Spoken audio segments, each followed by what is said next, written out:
जय श्री शनिदेव। स्वागत है आपका अपने चैनल वैदिक विट्स पर, जहां हम आपको धर्म, भक्ति और अध्यात्म के अनमोल कथाओं से जोड़ते हैं। न्याय के देवता, कर्मों के फलदाता, भक्तों पर कृपा करने वाले हमारे शनिदेव की असीम महिमा अपरंपार है। उनकी कथा हमें सच्चाई, धैर्य और कर्म के महत्व को समझने का मार्ग दिखाती है। शनिदेव, जिन्हें न्याय का देवता और कर्मों का दंडदाता कहा जाता है, उनके प्रभाव से कोई अछूता नहीं रहता। वे हमारे जीवन में आने वाले कष्टों और सुखों को पीछे कार्य करने वाली वह शक्ति है जो हमारे कर्मों के अनुरूप फल प्रदान करती है। उनकी कृपा से जीवन में स्थिरता, सफलता और समृद्धि आती है।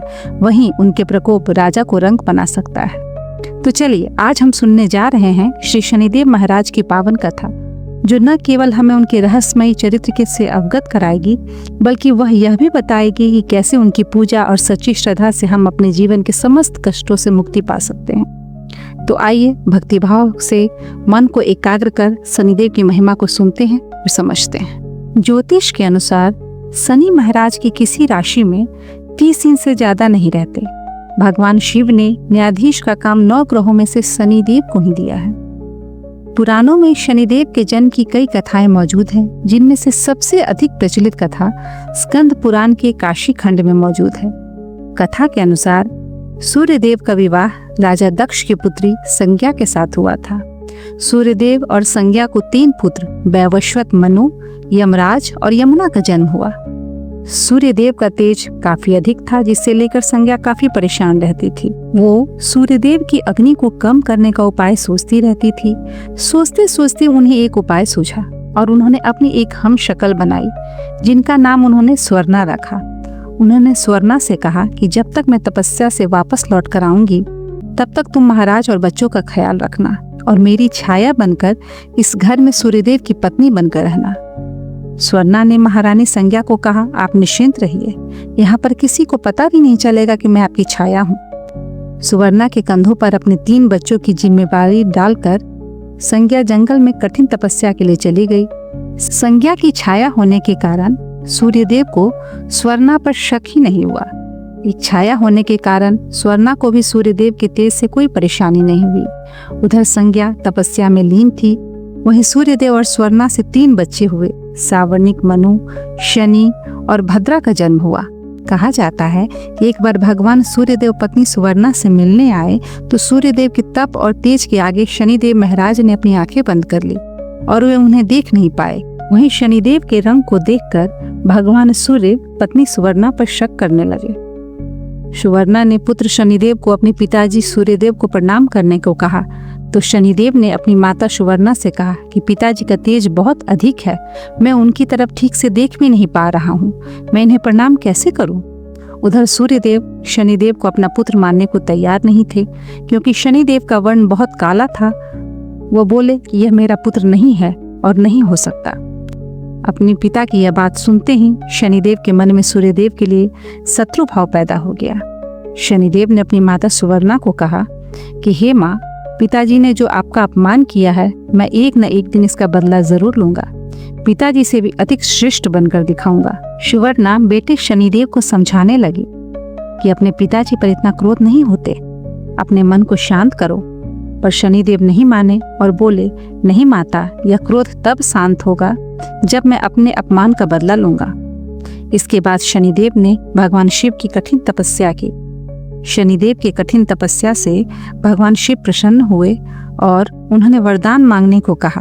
तो शनिदेव ने कहा, हे महादेव, मेरे पिता सूर्यदेव ने मेरी माँ का अनादर किया है। उनकी वजह से मेरी माता को हमेशा अपमानित होना पड़ता है। तो हे प्रभु, मुझे सूर्यदेव से भी अधिक शक्तिशाली और पूजनीय होने का वरदान दीजिए। महादेव ने शनिदेव से कहा कि हे शनिदेव, आपका अपनी माता के प्रति स्नेह और आदर देखते हुए मैं आपको 9 ग्रहों का स्वामी होने का वरदान देता हूँ। आपको सभी ग्रहों में श्रेष्ठ स्थान की प्राप्ति होगी। न्यायप्रिय शनिदेव की कुदृष्टि से सब डरते हैं, लेकिन पौराणिक कथाओं के अनुसार शनिदेव की पत्नी के श्राप के कारण उनकी वक्र दृष्टि का प्रभाव लोगों पर पड़ने लगा। हालांकि सभी लोग शनिदेव के गुस्से से डरते हैं, लेकिन स्वयं शनिदेव अपनी पत्नी के गुस्से के शिकार हो चुके हैं। शनिदेव की पत्नी नीलमंदा के श्राप के कारण ही शनिदेव की वक्र दृष्टि से लोगों पर दुष्प्रभाव पड़ता है। लेकिन शनिदेव की पत्नी ने उन्हें श्राप क्यों दिया, इस पर एक प्राचीन कथा वर्णित है। एक बार शनिदेव ध्यान में मग्न थे और तपस्या कर रहे थे। तभी उनकी पत्नी नीलमंदा उनके पास आती है और उन्हें प्रेम से रिझाने की कोशिश करती है, पर शनिदेव अपनी पत्नी पर ध्यान नहीं देते और तपस्या में लीन ही रहते हैं। पत्नी नीलमंदा अपने सौंदर्य से रिझाने की कोशिश करती है, परंतु शनिदेव की तपस्या भंग नहीं हो पाती। तो गुस्से में नीलमंदा ने शनिदेव को श्राप दे दिया और कहा कि मैं इतनी देर से आपको प्रेम पूर्वक मनाने की कोशिश कर रही हूँ और आप हैं कि अपनी तपस्या में लीन बैठे हैं। मैं आपके साथ कुछ समय व्यतीत करना चाहती हूँ और आपने मेरी ओर ध्यान भी नहीं दिया, मेरी ओर दृष्टि तक नहीं डाली। तो मैं आपको श्राप देती हूँ कि अब से जब किसी पर आपकी वक्र दृष्टि पड़ेगी वह तबाह हो जाएगा और इसका कारण आप बनेंगे। शनिदेव अपनी पत्नी की स्वभाव से परिचित थे। उनकी तपस्या जब पूरी हुई तो उन्होंने श्राप के बारे में पता चला, तो वह पत्नी को समझाने की कोशिश करने लगे। पत्नी को अपनी भूल का एहसास हुआ, पर अब कुछ नहीं हो सकता था, वो श्राप दे चुकी थी। परंतु शनिदेव की पत्नी ने कहा कि मैं अब श्राप वापस तो नहीं ले सकती, परंतु यह जरूर कर सकती हूँ कि जब कोई भक्त निस्वार्थ भाव से पूरे विश्वास के साथ शनिदेव की पूजा और आराधना करेगा, शनिदेव की कृपा बनी रहेगी और उस व्यक्ति के जीवन में सुख शांति का वास होगा। तभी से शनिदेव न्याय प्रिय राजा बन गए। जो कोई भी गलत कार्य करता है वह शनिदेव की वक्र दृष्टि से बच नहीं पाता। इसीलिए हमेशा सत्य के मार्ग पर चलना चाहिए ताकि हम शनिदेव के क्रोध से बच सके। ये तो सभी जानते हैं कि शनिदेव हनुमान जी की पूजा से प्रसन्न होते हैं। शनिदेव की दृष्टि से बचने के लिए हनुमान जी की पूजा करने की सलाह दी जाती है। हनुमान जी और शनिदेव आपस में मित्र कैसे बने, इसके पीछे बहुत सी कथाएं प्रचलित हैं।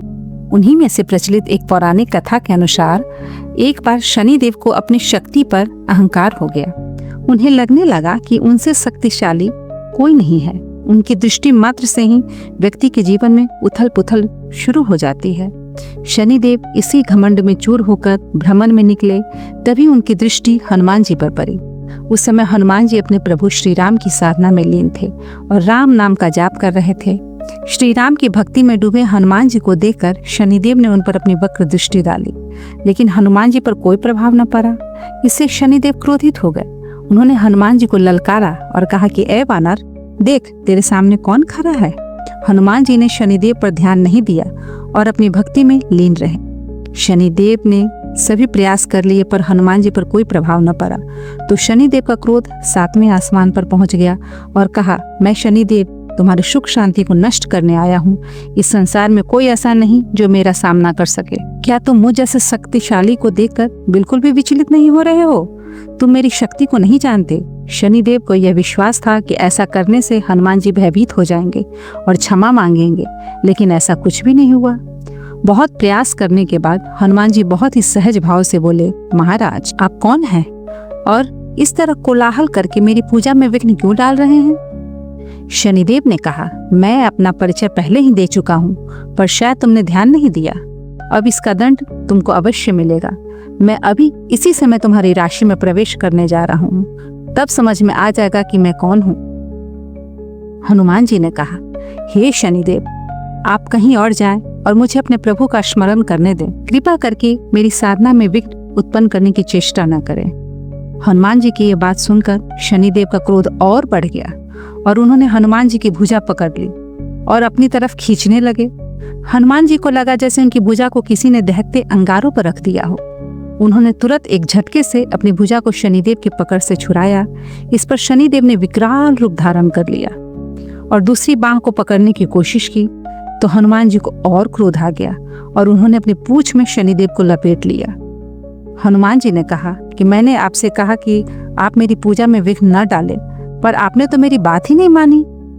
अब जब तक मैं प्रभु श्री राम की आराधना करता हूँ तब तक आप मेरी पूंछ में बंधे रहेंगे ताकि आप मेरी पूजा में विघ्न न डाल सके।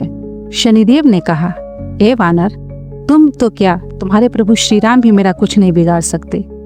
शनिदेव की ये बात सुनकर हनुमान जी को अत्यंत क्रोध आया। वह शनिदेव को पूंछ में लपेटकर पहाड़ों और वृक्षों पर उठा उठाकर पटकने लगे। इस पर शनिदेव की हालत खराब हो गई और अंत में शनिदेव को अपनी गलती का एहसास हुआ। उन्होंने हनुमान जी से कहा, दया करे वानर राज, मुझे अपनी गलती का एहसास हो गया, मुझे क्षमा करें, भविष्य में मैं आपकी छाया से भी दूर रहूंगा। तो हनुमान जी ने कहा, हे शनिदेव, आपको मेरी छाया से ही नहीं, मेरे भक्तों की छाया से भी दूर रहने का वचन देना होगा। शनिदेव ने कहा, मैं वचन देता हूँ, जो भक्त आपकी पूजा अर्चना करेगा उसको मेरे कारण कभी कोई हानि नहीं होगी। शनिदेव के शरीर पर काफी घाव हो गया था, जिससे उनको पीड़ा हो रही थी। तो हनुमान जी ने कहा, घबराइए नहीं शनिदेव, यह घाव मेरे दिए हुए हैं, इसीलिए इस घाव की पीड़ा को मैं ही दूर करूंगा। हनुमान जी ने उनके घाव पर सरसों का तेल लगा दिया, जिससे शनिदेव को आराम मिला और उनका दर्द बिल्कुल ठीक हो गया। शनिदेव ने कहा, हे वीर हनुमान, आज आपके द्वारा लगाए गए सरसों के तेल ने मेरी संपूर्ण पीड़ा हर ली। भविष्य में जो भी भक्त शनिवार के दिन मुझ पर तेल चढ़ाएंगे, मैं उनके जीवन की सारी पीड़ाएं हर लूंगा। मुझ पर सरसों का तेल चढ़ाने से भक्तों के सारे दुख दूर हो जाएंगे। अपने मित्र शनिदेव की भूल को क्षमा कर दीजिए, मैं आपको अपने हृदय से लगाना चाहता हूँ, ऐसा शनिदेव ने कहा। हनुमान जी मुस्कुराए और शनिदेव को गले लगा लिया। उसी दिन से शनिदेव और हनुमान जी की मित्रता हो गई। शनिवार को शनिदेव पर तेल चढ़ाने की परंपरा बन गई। शनिवार के दिन हनुमान जी की पूजा का भी बहुत महत्व है। कहा जाता है कि शनिवार के दिन हनुमान जी की पूजा करने से शनिदेव प्रसन्न होते हैं और भक्तों पर हनुमान जी और शनिदेव दोनों की कृपा बनी रहती है। जय श्री शनिदेव।